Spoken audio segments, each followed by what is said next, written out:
Shalom Sobat Media, kita kembali bertemu dalam rubrik kabar buku dari tangan terbuka media, Bangun Jiwa via Media. Kita masih akan mengulik bersama buku Jujur Melangkah, salah satu terbitan terbaru dan terdiri dari tangan terbuka media bersama penulisnya Pendeta Yoel Indrasmoro. Selamat sore Pendeta Yoel. Selamat sore Ya, Chris. Kita masih akan kembali mengulas bersama ini Pendeta Yoel, buku Jujur Melangkah, kali ini dengan tema pemimpin atau kepemimpinan yang dalam buku Jujur Melangkah diambil dari halaman 83, diinspirasi dari Amsal 11 ayat 14. Dalam terjemahan baru 2 akan saya bacakan. Tanpa bimbingan jatuhlah bangsa, tetapi ada keselamatan dengan banyaknya penasihat. Dalam Alkitab versi bahasa Indonesia masa kini lebih jelas ditulis demikian: bangsa akan hancur jika tidak ada pimpinan. Semakin banyak penasihat, semakin terjamin keselamatan. Nah, membuka pertanyaan ini Pendeta Yoel, apakah ada bedanya antara yang disebut pemimpin, ketua, raja, atau presiden? Nah, ini kan pemimpin ini sepertinya sosok yang kadang-kadang mudah dicari, atau sulitkah mencarinya, atau bagaimana? Ya, terima kasih ya. Raja, presiden itu ya sebetulnya mereka punya fungsi memimpin. Ya. Jadi pemimpin itu kan kata dasarnya adalah pimpin. Ya. Jadi seseorang yang memimpin. Ya. Jadi selama dia memimpin, entah memimpin permainan sepak bola, entah dia memimpin permainan anak-anak, entah dia memimpin 1-2 orang, ya dia layak disebut pemimpin. Artinya orang yang memimpin. Dan berarti tadi yang raja, mereka punya fungsi kepemimpinan, begitu ya. Ya. Nah, kembali lanjut dari itu. Nah, di sini dituliskan bahwa tanpa bimbingan, tanpa pimpinan, sebuah bangsa bisa hancur. Tetapi ada banyak penasihat, semakin terjamin keselamatannya. Di satu sisi, tanpa pimpinan yang baik, sebuah bangsa akan kacau. Kalau diistilahkan dalam buku ini, Pendeta Yoel menulis bagaikan anak ayam kehilangan induk. Kalau sebuah bangsa tanpa pimpinan yang baik, tanpa ada pimpinan yang bisa mengarahkan dan sebagainya. Nah, tapi di sisi lain juga, kalau terlalu banyak penasihat yang memberi masukan, seorang pemimpin mungkin akan bingung mengambil gambar. Bagaimana menurut Pendeta Yoel? Ya, saya rasa kita sama-sama tahu yang namanya dalam lembaga apapun pemimpin harus satu. Pemimpin harus satu. Pilot harus satu. Ada co-pilot, co-pilot. Tapi co-pilot itu kan istilahnya wakilnya pilot. Tetapi pemimpin ya harus satu, yang bertanggung jawab atas maju mundurnya yang paling bertanggung jawab adalah pemimpinnya. Tetapi ketika seorang menjadi pemimpin, layak baginya untuk punya banyak penasihat. Karena dia pasti punya keterbatasan, dia punya kekurangan, dan dia punya banyak penasihat. Tapi benar, penasihat banyak belum tentu bisa menjalankan, belum tentu bisa dipakai kan. Nah, fungsi kepemimpinan adalah ketika dia memilih dari semua nasihat itu mana yang baik, tepat, dan benar berdasarkan pikirannya, dan itulah yang dipakai gitu ya. Karena kalau penasihatnya banyak dan pasti setiap penasihat mengatakan bahwa dia benar, dia baik, dia tepat, maka yang malah pusing sendiri gitu ya. Oleh karena itu, kalau dalam organisasi yang baik, penasihat-penasihat itu sadar bahwa bagiannya adalah menasihati, memberikan masukan. Dia tidak perlu merasa gundah kalau masukannya tidak diterima. Hanya persoalannya kan ini masalah karena yang bertanggung jawab adalah pemimpinnya. Jadi biarkan pemimpin itu mengambil satu dari banyak nasihat. Yang diambil nasihatnya, yang dipakai nasihatnya, nggak perlu merasa sombong. Karena bagaimanapun nanti yang bertanggung jawab bukan yang memberi nasihat, tapi si pemimpin gitu. Tapi yang nggak dipakai nasihatnya nggak perlu kecil hati, karena ya pemimpin harus mengambil keputusan. Itu pentingnya pemimpin, dia harus mengambil keputusan. Harus mengambil risiko dan tanggung jawab. Harus mengambil risiko. Dan karena itu aneh rasanya kalau kita menghujat pemimpin. Karena karena pasti dia sudah memikirkan masak-masak itu, dan pasti dia udah banyak penasehat. Bagian dia adalah mengambil keputusan gitu ya. Dan seringkali keputusannya itu baru kita pahami mungkin 10 tahun kemudian atau mungkin 5 tahun kemudian. Gitu. Bahkan mungkin ini mirip dalam kisah Alkitab sendiri, ketika Tuhan Yesus siap menghadapi penderitaannya, murid-muridnya sendiri bingung dan apa nih maksudnya dan mengapa harus salib gitu ya. Iya. Dan mereka baru sadar, baru tahu ketika peristiwa kebangkitan kan. Jadi memang pemimpin seringkali tidak dipahami. Dan semestinya nggak apa-apa gitu ya. Nah, persoalan juga ada pemimpin-pemimpin yang ketika tidak dipahami, dia merasa mutung dan akhirnya malah membenci orang dipimpinnya. Itu tuh juga berbahaya juga gitu ya. Karena tanpa yang dipimpin, pemimpin bukan apa-apa juga. Jadi dalam hal ini lah perlunya, kalau menurut kitab Amsal ini adalah hikmat ya Mas ya. Hikmat. Pertama adalah menyadari bahwa dia sebagai pemimpin harus mengambil keputusan yang paling tepat. Kedua, bahkan harus memiliki hikmat untuk memilih penasihat-penasihat yang dapat dipercaya dan yang paling ahli di bidangnya ya. Penasihat-penasihat itu semua dapat dipercaya. Tapi dia harus pandai untuk mengangkat penasihat-penasihat yang memang sering berbeda pandang. Jadi kalau dia hanya mengangkat, bukan asal bapak senang. Jadi itu biasa tuh kalau dalam drama Korea gitu ya. Drama Korea kerajaan, ada istilahnya penasihat kiri, penasihat kanan gitu ya. Mereka memberikan masukan dan memang harus di situ harus kalau semuanya tesis harus dilawan dengan antitesis agar jadi sintesis kan. Kalau semuanya oke-oke saja, tidak ada yang menantang atau men-challenge tesis itu, pendapat itu, maka mungkin semuanya malah akan berantakan.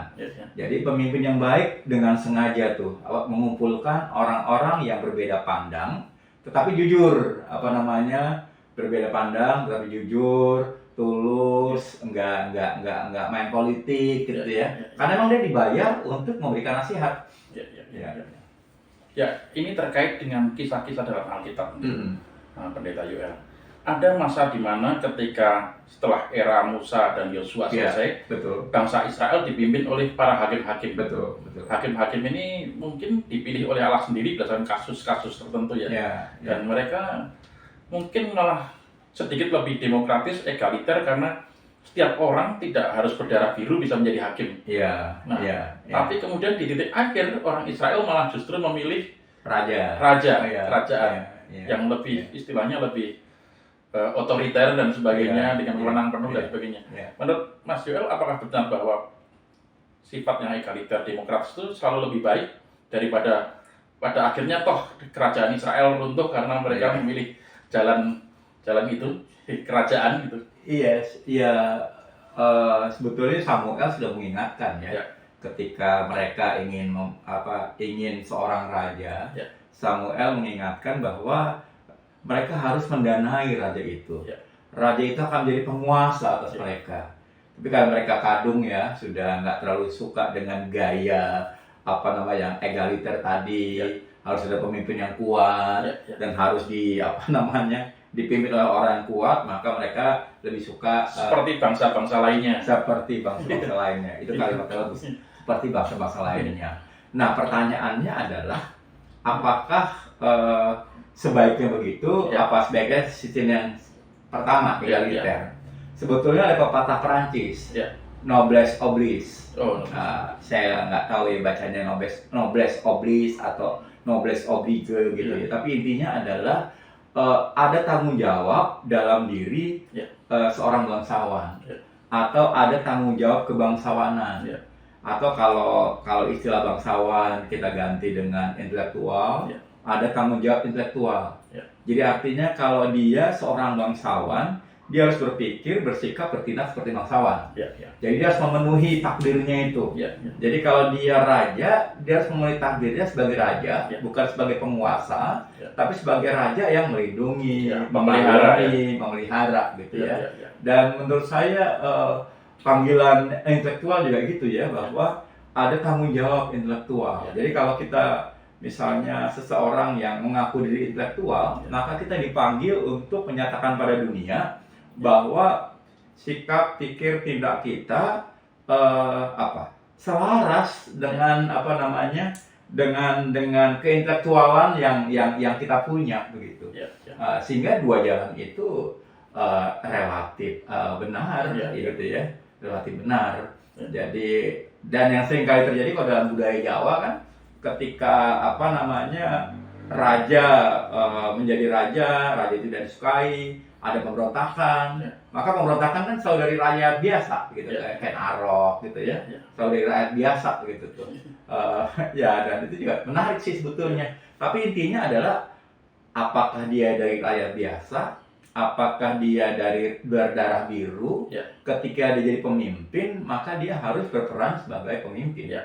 Menurut saya itu yang penting. Tahu tugas dan tanggung jawab. Tahu tugas dan tanggung jawabnya, sadar diri akan itu, dan dia tidak bisa tidak bisa sewenang-wenang ya. Ya. Ya.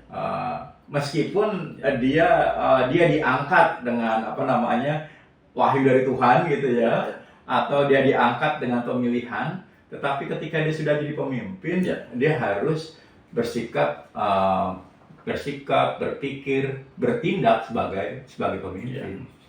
Ya, artinya jangan sampai kita lupa bahwa kepemimpinan ini hadir karena Tuhan ya yang memberikannya ya.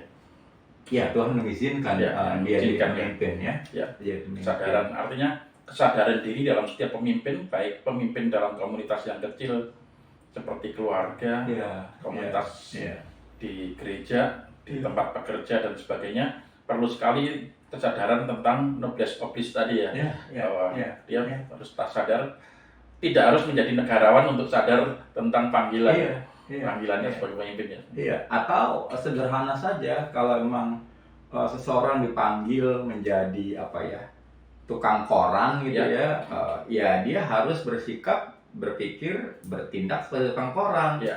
Jadi dia harus membawa koran itu Ya. setiap pagi ke tempat pelanggannya kan. Syukur-syukur tepat waktu. Iya, Sampai terlambat. sekarang emang agak repot ternyata. Ya. Jadi ternyata kalau mau beli koran cetak, Ya. itu ada tukang-tukang koran yang terpaksa harus pulaan. Jadi karena perusahaan koran sekarang udah mengurangi korannya, Oplahnya ya. oplahnya gitu ya. Nah, ini kembali lagi Pendeta Yoel. Tadi di awal dijelaskan oleh Bapak bahwa perlu sekali, penting sekali setiap pemimpin memiliki kesadaran diri. Nah, artinya kesadaran diri akan tanggung jawabnya, kesadaran diri bagaimana dia harus memerintah dan bukan menindas, mengusahakan kesejahteraan, memelihara, menjadi orang tua asuh seperti induk ayam ya. Nah, ini kan berarti juga mengandaikan bahwa dia perlu juga terus-menerus belajar ya. Pemimpin itu berarti seorang yang terus-menerus belajar, dan yang kedua tampaknya adalah seorang pemimpin harus punya penguasaan diri. Nah, kalau saya lihat di sini, karena kalau saya belajar dari kitab suci sendiri, tampaknya pemimpin-pemimpin mau di gereja, maupun dimanapun organisasi, dia harus tahu kapan dia naik, kapan dia harus turun ya. Bagaimana menurut Pendeta ya? Iya, saya rasa benar ya bahwa seorang pemimpin dia harus terbuka. Dia harus terus belajar, dia harus terbuka, dia harus menerima banyak masukan, entah dari pendengarannya, entah dari pembacaannya. Termasuk dari orang yang tidak menyukainya ya. Termasuk dari orang yang tidak menyukainya.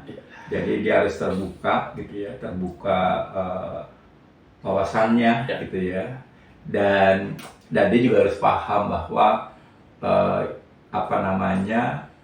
pada saatnya dia harus berhenti. Segala sesuatu ada masanya. Segala sesuatu ada masanya, dan mungkin baik memang harus dicari penggantinya sebelum dia sungguh-sungguh tidak punya kemampuan untuk mencari gitu ya. Jadi regenerasi menjadi hal yang penting. Regenerasi menjadi hal yang penting. Jadi memang dalam dunia kerajaan raja mangkat dulu, baru ada raja baru gitu ya. Dan seringkali menjadi problem juga ya. Dan seringkali menjadi problem gitu ya. Tapi kalau di istilahnya di kepausan begitu, mereka boleh mengundurkan diri, walaupun memang setelah undur baru dicari raja paus baru begitu ya. Tapi kalau di perusahaan-perusahaan, kalau visinya kuat dan kita ingin visi itu tetap ada, visi perusahaan itu tetap ada, maka dia harus berhenti ketika badannya memang masih kuat, supaya dia bisa mewariskan apa-apa yang dia mau, pandangannya kepada orang yang dia rasa bisa menggantikan dia sebagai pemimpin. Jangan ketika sudah waktunya berhenti baru kita cari. Sayang. Sehingga kalau itu yang terjadi, maka selalu ada tuh gejolak. Tapi ketika dia masih kuat, sudah mempersiapkan, tentu juga bukan tanpa persoalan, karena orang-orang kadang masih menganggap dia yang masih kuat ini dan bukan calon pemimpinnya. Kita sebagian orang masih berharap gitu kan. Tetapi ya kembali pertanyaannya, mana yang mau dikedepankan, visi pribadi atau visi lembaga? Nah itu yang menjadi penting, visi pribadi atau visi lembaga, atau bahkan visi bangsa dan negara kalau lebih visi bangsa atau visi pribadi gitu kan. Sebenarnya istilah membayangkan seorang presiden seumur hidup atau itu sudah nggak mungkin dari era modern ini. Sebetulnya dari zaman dulu seharusnya sudah tidak mungkin gitu ya, karena ketika dia tidak mempersiapkan, maka ketika dia mangkat, maka nggak ada yang siap, dan akhirnya berantem sendiri. Dan seperti tadi ya, anak ayam kehilangan induk. Tetapi ketika 10 tahun sebelum dia mangkat, dia mempersiapkan, orang bisa jadi tahu, oh orang-orang ini mungkin ada 2, 3, 4 ini dipersiapkan, dan ada pelatihan lah, sampai akhirnya orang percaya orang ini kelihatannya mampu gitu kan. Sebagai penutup Pendeta Yoel. Nah ini seringkali yang mungkin menjadi pertanyaan atau perenungan banyak orang. Menjadi pemimpin pasti tidak mudah. Nah pemimpin-pemimpin yang baik tapi tidak muncul setiap saat juga ternyata. Ada orang-orang kemudian membayangkan pemimpin-pemimpin ini memang wahyu dari langit, takdir kehendak ilahi, atau memang bisa dilatih dan dipersiapkan menjadi pemimpin-pemimpin yang memang baik dan siap menjalankan tanggung jawabnya. Lebih penting visinya atau sosoknya? Mungkin menutup sekalian Pendeta. Saya rasa keluarga keluarga bisa menjadi sarana pembibitan benih-benih kepemimpinan. Saya selalu sangat berterima kasih kepada mami saya yang ketika saya waktu itu papi tugas di Pulau Buru, orang tua saya tugas di Pulau Buru, saya kelas 2 SD, dan tugas saya adalah setiap bulan itu diminta papi sama mami saya untuk ke kecamatan, cuma untuk bertanya pada petugas di sana, apakah wesel untuk mami sudah ada atau belum, gitu ya. Dan bagi saya itu pelajaran kepemimpinan yang baik ya. Jadi anak 2 SD usia 6,5 tahun, 7 tahun datang ke kecamatan, itu sekitar tahun 78, 77 untuk bertanya.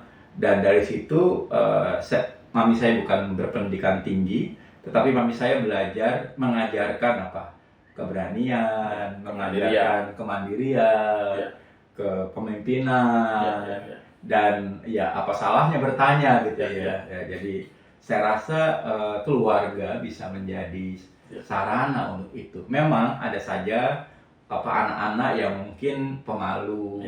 Sebetulnya pemalu juga ada hal yang baik, artinya dia lebih berhati-hati bersikap dan bertindak. Tapi keluarga lah bisa. Nah, sehingga dalam situasi yang dibutuhkan pemimpin, sebetulnya keluarga-keluarga itu bisa memasok nih calon-calon pemimpin ya, yang sekarang sebetulnya menjadi tugas partai politik. Hanya kita masih terus berjuang lah dan belajar agar partai-partai politik itu juga bisa menjadi kelas kaderisasi ya, kelas pengaderan. Jangan sampai di partai politik itu pun ada darah biru atau darah apa gitu kan. Nah, itu kan jadi seharusnya di situ tuh pembelajarannya. Tapi menarik sekali, menarik sekali.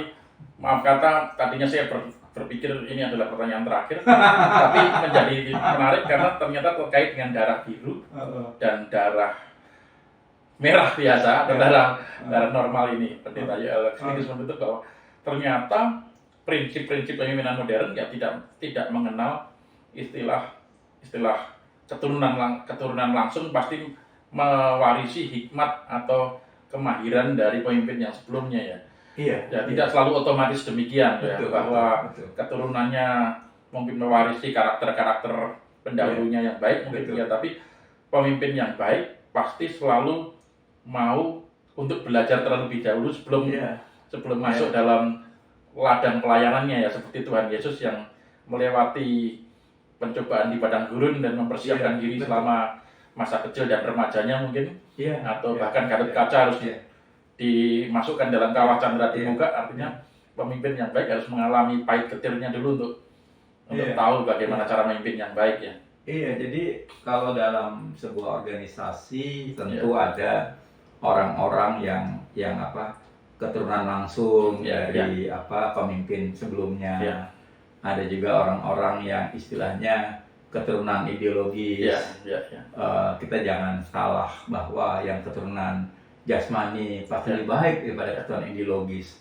Karena kan keturunan ideologis biasanya kan dia membaca, mendengar, lalu diresapi, internalisasi, lalu dijalankan gitu ya. Nah, sebetulnya keturunan biologis itu dia punya punya kesempatan lebih besar ya. Ring satunya, tapi dia juga harus belajar bahwa secara ideologis dia sama seperti bahkan lebih melampaui dari yang sekarang menjadi pemimpin. Kesempatan belajar dari sumber-sumber utama lebih dapat. Dalam kisah wayang itu ada itu yang Bambang Ekalaya yang tidak diterima oleh Durna menjadi muridnya, lalu dia bikin patung seperti Durna dan ternyata dia lebih ahli daripada Arjuna gitu kan. Arjuna di bawah bimbingan Durna langsung, jago, dia nggak di bawah bimbingan Durna langsung, tapi dari mewarisi patung itu dan dia jadi jago gitu kan. Dan nah itu memperlihatkan sebetulnya bahwa itu mungkin. Itu mirip orang yang istilahnya belajar dari pemimpin besar dari buku-buku tulisannya. Tapi ada orang yang keturunan langsung, karena sudah langsung jadi rasa nggak perlu belajar. Artinya ini sebagai penutup, pemimpin harus mau belajar. Itu saja. Belajar, dan belajar. Termasuk belajar dari kesalahannya tentunya.